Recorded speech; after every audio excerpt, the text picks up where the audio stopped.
ანა მარია როდესაც პატარა იყო, მაშინვე შევამჩნიეთ, რომ მქონდა თვალზე გარკვეული პრობლემა. პედიატრმაც გვირჩია, რომ თვალის ექიმთან გაგვეულო კონსულტაცია. გვირჩია ნიუ ჰოსპიტალი. მოვედით ნიუ ჰოსპიტალში ქეთი მამამთავრიშვილთან, გასინჯა, გვითხრა, რომ მქონდა შიდა სიელმე ორივე თვალის, საჭირო იყო სათვალის ტარება. ეტაპობრივად მოვდიოდით ექიმთან, როგორც საჭირო იყო. შემდეგ ექიმმა გვითხრა, რომ სათვალეშიც უკვე აღარ ასწორებდა თვალებს და გვირჩია ქირურგის კონსულტაცია. ქირურგიულ საკითხთან დაკავშირებით კონსულტაცია გავიარეთ ქალბატონ მაია საგინაშვილთან. მან გითხრა, რომ საჭირო იყო ოპერაცია ორივე თვალზე. კიდევ და კიდევ მინდა ვისაუბრო სიელმის შესახებ და ხაზი გაუსვა იმას, რამდენად მოწესრიგებული სამსახურია კლინიკა ნიუ ჰოსპიტალში ამ კატეგორიის პაციენტების სამართავად. როგორ იწყება მათი პირველადი მომართვის შემდეგ მათი მართვა და დასრულება მკურნალობის უკვე ქირურგიული მეთოდებით. მინდა მოვყვე პაციენტის ანა მარიას შესახებ, რომელმაც მომართა კლინიკას სიელმის და დაბალი მხედველობის ჩივილით.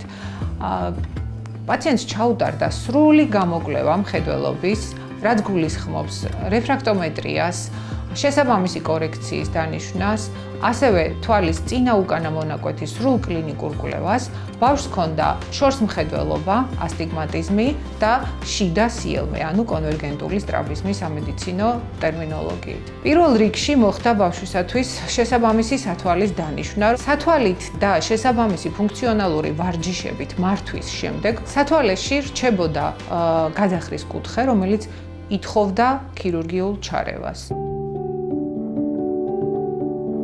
მშობლებს განემარტათ ქირურგიული ჩარევის სამედიცინო ჩვენება, ამ ოპერაციის ტექნიკა, ტაქტიკა, შესაბამისი გართულებები და გამოსავლები, მივიღეთ მათი თანხმობა ჩარევის შესახებ და დაიგეგმა ოპერაცია.